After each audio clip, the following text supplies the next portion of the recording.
Olá a todos! Antes de começarmos esse vídeo crucial, quero pedir que você agora mesmo clique no botão de like e ative o sininho. Este pode ser o vídeo mais importante que você assistirá este ano sobre o futuro da Igreja Católica. Neste exato momento, 7 de maio de 2025, enquanto gravamos este vídeo, os cardeais estão reunidos no conclave para escolher aquele que será o próximo vigário de Cristo na Terra. A primeira fumaça foi preta, o que significa que ainda não foi eleito o próximo Papa, mas a decisão que será tomada nos próximos dias pode determinar se a Igreja permanecerá fiel à tradição bimilenar ou se cederá às pressões do mundo moderno. Você já se perguntou por que tantos católicos fiéis estão preocupados com a possibilidade de um Papa progressista? O que realmente está em jogo neste conclave? Por que a mídia secular torce tanto por um Papa que modernize a Igreja? Nas próximas páginas da história, podemos estar testemunhando ou a preservação da fé católica autêntica ou o início de uma era de confusão doutrinária sem precedentes. E é por isso que preciso compartilhar com você 10 razões bíblicas e teológicas absolutamente irrefutáveis pelas quais a Igreja precisa de um Papa conservador. Atenção especial para a 7ª razão. Ela expõe algo que os progressistas tentam esconder a todo custo e que vai te fazer entender por que essa batalha espiritual é tão intensa. Você vai ficar chocado quando descobrir o que realmente está em jogo. Deixe nos comentários a palavra tradição se você concorda que a Igreja deve permanecer fiel aos ensinamentos de sempre.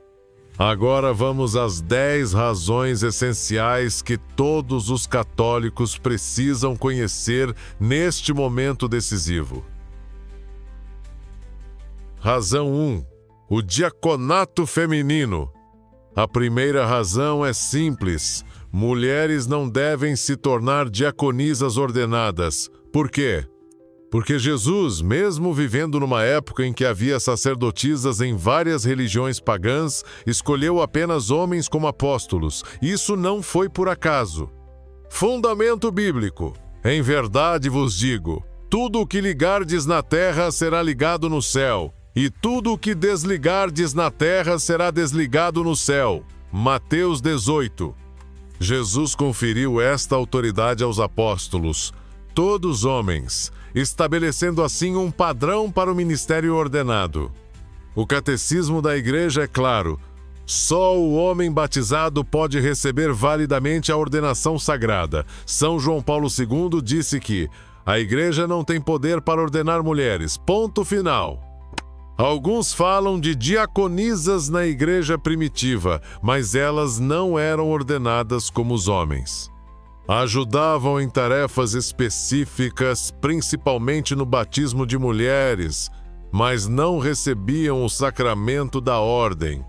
A Bíblia ensina que homem e mulher são iguais em dignidade, mas têm funções diferentes no plano de Deus. O sacerdote representa Cristo, o noivo, diante da Igreja, sua noiva.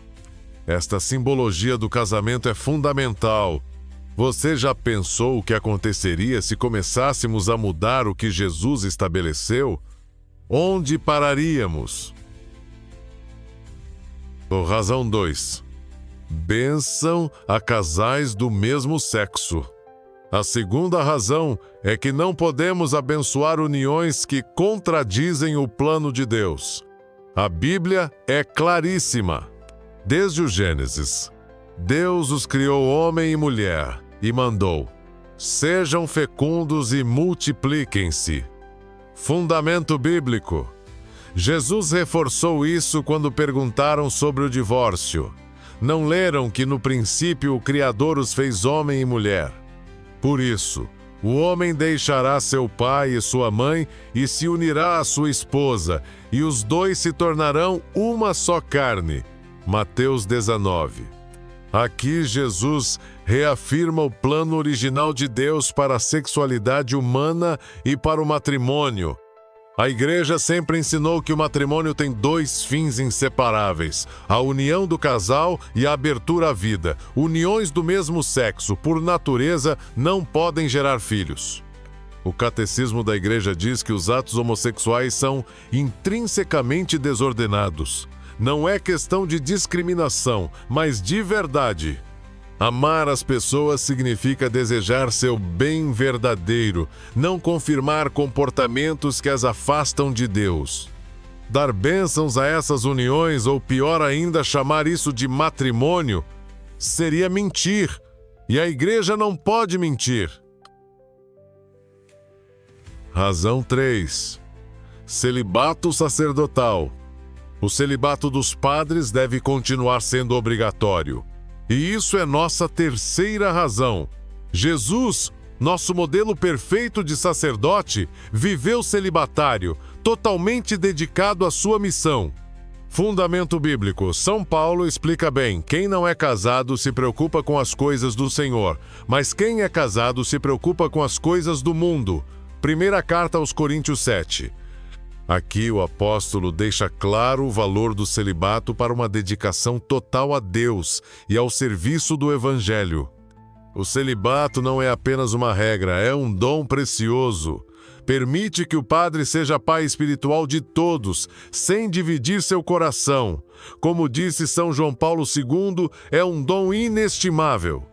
O mundo hoje acha impossível viver sem sexo, mas o celibato é um testemunho poderoso de que, com a graça de Deus, é possível um amor maior.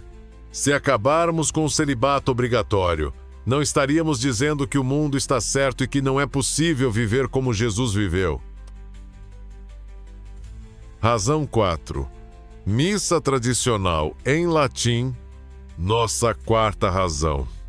Não devemos restringir a missa tridentina, também chamada de Vetus Ordo. Esta missa formou santos por séculos. Fundamento bíblico. Dai ao Senhor a glória devida ao seu nome.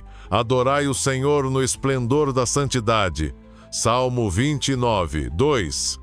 A liturgia tradicional, com sua beleza e solenidade, oferece a Deus o culto de adoração que lhe é devido, reconhecendo sua transcendência e majestade.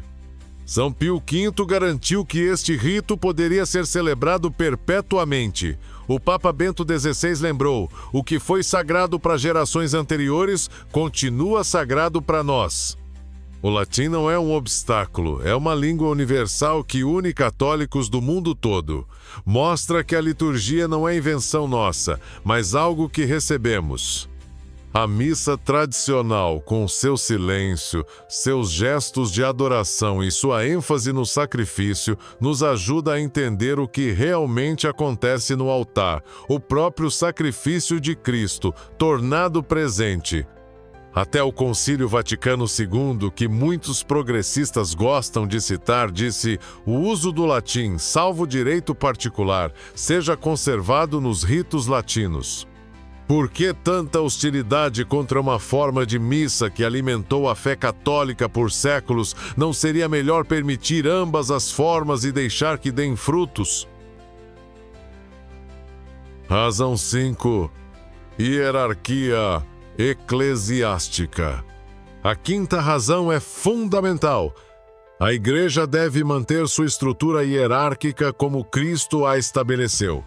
Jesus escolheu 12 apóstolos e colocou Pedro à frente. Tu és Pedro, e sobre esta pedra edificarei a minha igreja. Fundamento bíblico. E ele mesmo constituiu alguns como apóstolos, outros como profetas, outros como evangelistas, outros como pastores e mestres, com o fim de preparar os santos para a obra do ministério, para a edificação do corpo de Cristo. Efésios 4. São Paulo aqui mostra claramente que a diversidade de funções na igreja é estabelecida pelo próprio Cristo. Alguns falam hoje de uma igreja mais horizontal, como se fosse uma democracia, mas a igreja não é uma democracia. Cristo é a cabeça e os bispos sucessores dos apóstolos, têm autoridade que vem dele, não do povo. Isso não significa desvalorizar os leigos. Cada batizado tem sua missão, mas as funções são diferentes, como São Paulo explica. Há diversidade de dons, mas o Espírito é o mesmo. Santo Inácio de Antioquia, discípulo dos apóstolos, já ensinava: todos sigam ao bispo, como Jesus Cristo segue ao Pai.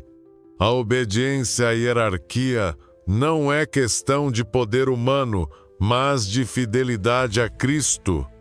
Você já notou como as igrejas que abandonam a estrutura hierárquica acabam se fragmentando em 1000 pedaços? Se você chegou até aqui, preciso que preste muita atenção. O que vou revelar nas próximas razões é o que a mídia secular e os teólogos progressistas mais temem que você descubra. Especialmente a 7ª razão, que revela uma verdade que poucos católicos conhecem, mas que explica toda a agenda progressista. Não se distraia agora! Deixe nos comentários a palavra tradição se você está comigo até aqui. E vamos continuar. Razão 6. Sinodalidade.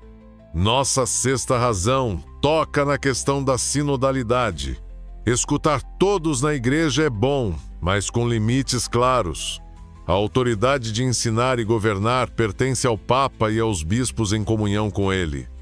Fundamento bíblico. Obedecei aos vossos guias e sede submissos, pois eles velam por vossas almas, como quem deve prestar contas. Que eles façam isto com alegria e não gemendo, porque isto não vos seria proveitoso. Hebreus 13. Este versículo mostra claramente que existe uma relação de autoridade entre os pastores e o rebanho, e não uma democracia. O Concílio Vaticano I definiu a infalibilidade papal. Quando o Papa fala ex-cátedra sobre fé ou moral, está protegido do erro pelo Espírito Santo. Isso não é opinião, é dogma. São João Paulo II esclareceu que nem mesmo as conferências episcopais podem substituir o magistério individual dos bispos ou o magistério universal. A verdadeira sinodalidade não é votação por maioria, como numa eleição política. É discernimento sob a autoridade dos pastores legítimos.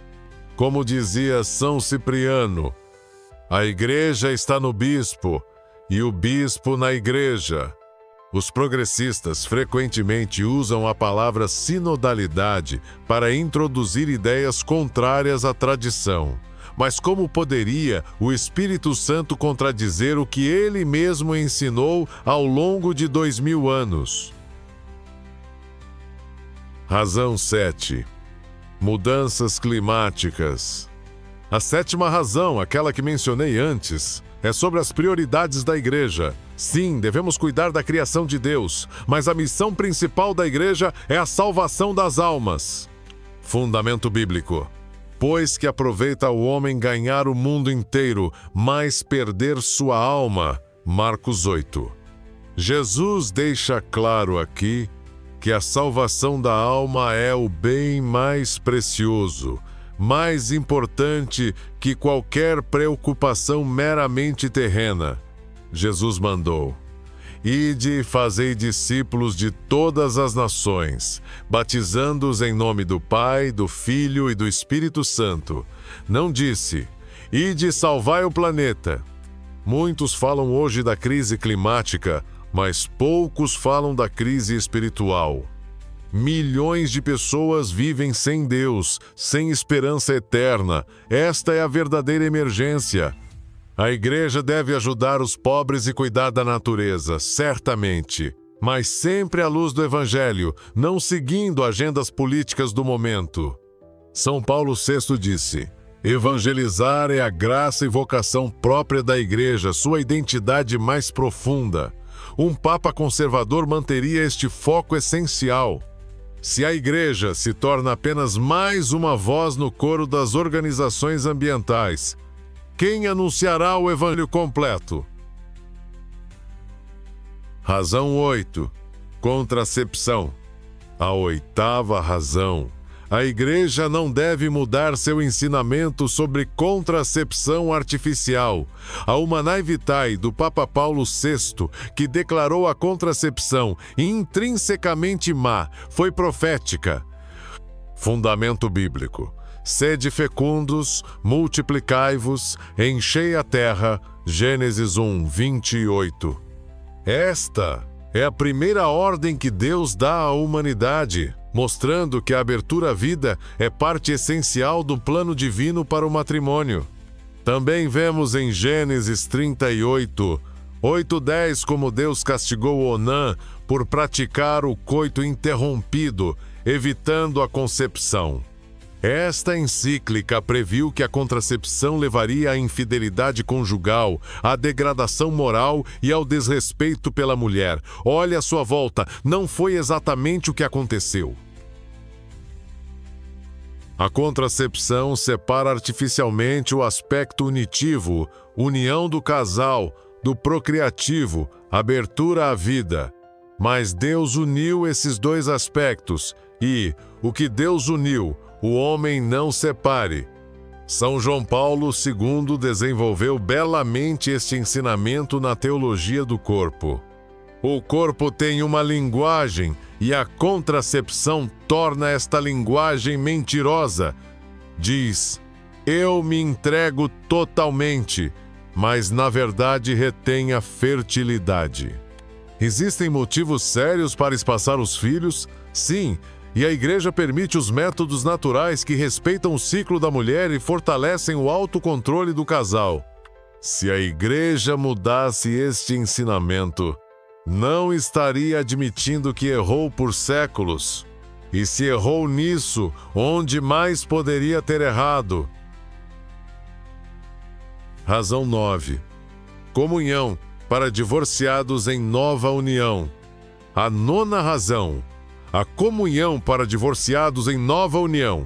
Jesus foi absolutamente claro. Quem se divorcia de sua mulher e casa com outra comete adultério. Fundamento bíblico. Portanto, o que Deus uniu, não o separe o homem. Quem repudiar sua mulher e casar com outra comete adultério contra a primeira. E se a mulher repudiar seu marido e casar com outro, comete adultério. Marcos 10. Jesus não poderia ser mais claro sobre a indissolubilidade do matrimônio. O matrimônio válido é indissolúvel, porque representa a aliança fiel entre Cristo e sua Igreja. Este não é um ideal impossível, é a verdade revelada por Deus. A Igreja acolhe com caridade os divorciados recasados. Podem participar da missa da vida comunitária, mas não podem receber a Eucaristia enquanto permanecem nesta situação objetiva de contradição com o Evangelho. São João Paulo II explicou: sua situação contradiz objetivamente a união de amor entre Cristo e a Igreja, significada na Eucaristia. É uma questão de coerência. São Paulo adverte: quem come e bebe sem discernir o corpo do Senhor, come e bebe sua própria condenação. A Eucaristia é um sacramento tão sagrado que recebê-lo em estado de pecado grave prejudica a própria alma. Se começarmos a ignorar as palavras de Jesus sobre o matrimônio, qual ensinamento dele será o próximo a cair? E razão 10. Defesa da vida desde a concepção. A 10ª razão. Precisamos de um Papa que defenda firmemente a vida humana desde a concepção até a morte natural. Este é um ponto não negociável da fé católica. Fundamento bíblico. Antes de te formar no ventre materno eu te conheci, e antes que saísses da entranha eu te consagrei. Jeremias 1, 5. Deus conhece e ama cada pessoa humana desde o primeiro momento de sua existência. Também em Salmo 139 diz: Tu formaste as minhas entranhas, os teus olhos me viram quando eu era apenas um embrião. A Bíblia é clara. Cada pessoa é criada à imagem de Deus e tem valor infinito desde o primeiro momento de sua existência. O aborto, a eutanásia e a reprodução artificial violam a dignidade humana. Não são direitos, mas graves ofensas contra o 5º mandamento: não matarás. São João Paulo II, na encíclica Evangelium Vitae, falou da luta entre a cultura da vida e a cultura da morte. Esta batalha continua, e a Igreja deve estar sempre do lado da vida. Hoje, muitos querem que a Igreja atualize sua posição sobre estas questões. Mas a verdade moral não muda com as pesquisas de opinião ou com as leis humanas. O que era errado ontem continua errado hoje. Um Papa conservador defenderia a vida sem concessões, sem linguagem ambígua, sem medo das críticas do mundo. Quando a vida humana é tratada como descartável, que outro valor está realmente seguro em nossa sociedade? O melhor candidato, Cardeal Robert Sarah. Amigos, falamos de 10 razões pelas quais a Igreja precisa de um Papa conservador. Agora, quero compartilhar com vocês quem, na minha opinião, seria a melhor escolha neste conclave que começou hoje, 7 de maio, o Cardeal Robert Sarah, da Guiné.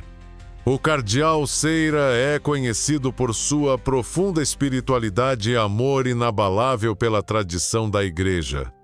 Nascido na Guiné, na África, ele conhece as dificuldades do mundo em desenvolvimento, mas nunca cedeu à tentação de diluir a doutrina para agradar ao mundo.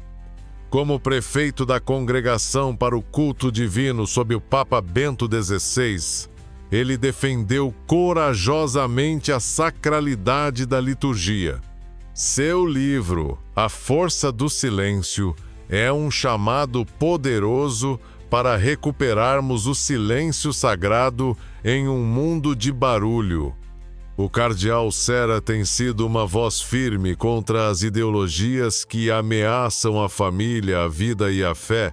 Ele não teme falar a verdade mesmo quando é impopular. Como ele mesmo disse, um pastor que não leva suas ovelhas para bons pastos não é um bom pastor. Aos 79 anos, o Cardeal Sarah tem a sabedoria da idade e a firmeza da fé. Ele seria o primeiro Papa Negro da Era Moderna, uma bela demonstração da universalidade da Igreja. Muitos tentam pintar a fidelidade à doutrina como algo ocidental ou europeu. Mas o Cardeal Sarah mostra que a verdade católica transcende continentes e culturas. Ele conhece as necessidades dos pobres, mas sabe que o maior tesouro que a Igreja pode oferecer-lhes é a fé autêntica, não versões diluídas do Evangelho. O que precisamos hoje não é de um político habilidoso, mas de um homem de Deus que nos guie com coragem e clareza. O Cardeal Sarah seria essa luz em tempos de confusão. Você não acha que a Igreja merece um pastor que não tenha medo de ser fiel a Cristo, mesmo quando isso significa nadar contra a maré do mundo? Amigos, acabamos de ver 10 razões fundamentais pelas quais a Igreja precisa de um Papa conservador, fiel à tradição. Neste momento crítico, com o conclave em andamento, precisamos rezar intensamente pelo futuro da Igreja.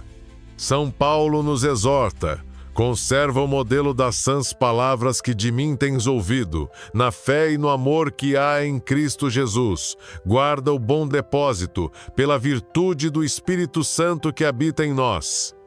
Ser fiel à tradição não é ser ultrapassado ou rígido, é amar a verdade que Jesus nos confiou. Como ele mesmo disse: conhecereis a verdade, e a verdade vos libertará. A Igreja é mãe e mestra. Como mãe, acolhe todos com misericórdia. Como mestra, tem o dever sagrado de ensinar a verdade completa, mesmo quando é difícil. Se este vídeo foi útil para você, por favor, dê um like agora mesmo, compartilhe com seus amigos católicos e inscreva-se no canal para mais conteúdos que defendem a fé católica autêntica. Ative o sininho para não perder nenhuma atualização sobre o conclave. Vamos rezar para que o Espírito Santo guie os cardeais na escolha de um Papa que seja verdadeiro guardião da fé, que tenha coragem de nadar contra a corrente do mundo, que busque não os aplausos dos poderosos, mas a glória de Deus e a salvação das almas.